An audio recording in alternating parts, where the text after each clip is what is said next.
AP liquor scam విచారణ ఊపందుకుంది. ప్రతిపక్ష వైసీపీయే target గా కొనసాగుతున్న విచారణలో సిట్ అధికారులు నెక్స్ట్ స్టెప్ ఏంటి అన్న టెన్షన్ ఎక్కువగా కనిపిస్తోంది.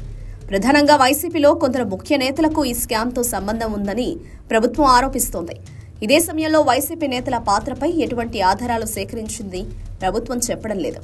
కానీ వైసీపీ నేతలే పాత్రధారులు, సూత్రధారులు అంటూ ప్రచారం చేస్తోంది. మరోవైపు వైసీపీ నేతలను ఇరికించేలా ఆ పార్టీ మాజీ నేత విజయసాయిరెడ్డి చేస్తున్న వ్యాఖ్యలు కలకలం పుట్టిస్తున్నాయి. ఈ నేపథ్యంలో గురువారం విజయవాడలో సిట్ విచారణకు వస్తున్న విజయసాయిరెడ్డి ఏం చెబుతారు, ఎవరిని ఇరికిస్తారనేది వైసీపీలో దడ పుట్టిస్తోంది. నిజానికి వైసీపీలో విజయసాయిరెడ్డి నెంబర్ 2 నేతగా వ్యవహరించేవారు. ఆ పార్టీ ఆవిర్భావానికి అధికారంలోకి వచ్చేందుకు తెర వెనుక ఎంతో కష్టపడ్డారు.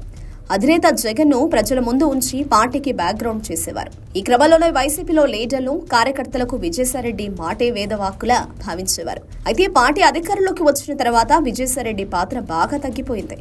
ఇక అధికారం కోల్పోయిన తర్వాత పార్టీని వీడే వరకు విజయసాయిరెడ్డితో అధినాయకత్వానికి గ్యాప్ పెరిగింది. ఈ నేపథ్యంలోనే రాజకీయాల నుంచి తప్పుకుంటున్నట్లు ప్రకటించిన విజయసాయిరెడ్డి ఆ తర్వాత తన వ్యూహానికి పదును పెట్టినట్లు చెబుతున్నారు. వైసీపీ ఎదుగుదలకు తాను ఎంతో కష్టపడినా, కేసులు ఎదుర్కొని జైలుకు వెళ్లినా కూడా తనకు సరైన గౌరవం దక్కలేదని విజయసాయిరెడ్డి రగిలిపోతున్నట్లు చెబుతున్నారు. పార్టీ అధికారంలోకి వచ్చిన తర్వాత అధినేత జగన్ చుట్టూ చేరిన కోటరి తనను అవమానించిందని ప్రకటించి కలకలం రేపారు.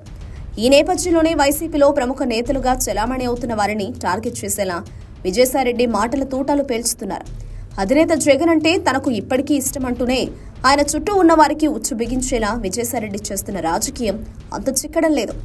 గత నెల కాకినాడ సీపోర్టు కేసులో విచారణకు వెళ్లినప్పుడు మీడియా ముందు లిక్కర్ స్కామ్పై విజయసాయిరెడ్డి చేసిన ప్రకటన సంచలనం రేపింది. అప్పటి నుంచి ప్రభుత్వానికి కూడా ఓ అస్త్రం లభించిందని అంటున్నారు. తాను సురక్షితంగా బయటపడాలని చూస్తున్నారో లేక తనకు అన్యాయం చేసిన వారిని ఇరికించేలా పావులు కదుపుతున్నారో కానీ విజయసాయిరెడ్డి వ్యూహం మాత్రం వైసీపీని ఉక్కిరిపిక్కిరి చేస్తుందని అంటున్నారు. లిక్కర్ స్కామ్ పై తనను అడిగితే పూర్తి వివరాలు చెప్పేస్తారని గతంలో ఓపెన్ ఆఫర్ ఇచ్చిన విజయసాయిరెడ్డి ఈ రోజు పోలీసుల ఎదుట హాజరవుతున్నారు. ఈ కేసులో ఇంతవరకు నిందితుడిగా భావించిన విజయసాయిరెడ్డిని సాక్షిగా పరిగణించాలని సిట్ నిర్ణయించిందని అంటున్నారు. విజయసాయిరెడ్డి సహకరిస్తే మొత్తం స్కామ్ గుట్టురట్టు చేయొచ్చని సిట్ నమ్ముతోంది. అందుకే విజయసాయిరెడ్డి వాంగ్మూలానికి అధిక ప్రాధాన్యతమిస్తోందని అంటున్నారు. ఇప్పటికే వైసీపీ నేత రాజకేశ్వరరెడ్డి మాత్రమే లిక్కర్ స్కామ్ లో కర్త కర్మ క్రియ అంటూ ప్రకటించిన విజయసాయిరెడ్డి ఆయన పాత్రపై ఎలాంటి ఆధారాలు ఇస్తారో అంత చిక్కడం లేదంటున్నారు. ఈ పరిస్థితిలో విజయసాయిరెడ్డి ఏం చెబుతారనేది ఉత్కంఠ రేపుతోంది. మరీ ముఖ్యంగా ఆరోపణలు ఎదుర్కొంటున్న వారు విజయసాయిరెడ్డి పేరు చెబితేనే వణికిపోతున్నారని అంటున్నారు. Subscribe to Social TV Telugu for more videos. Hit the bell icon for faster updates.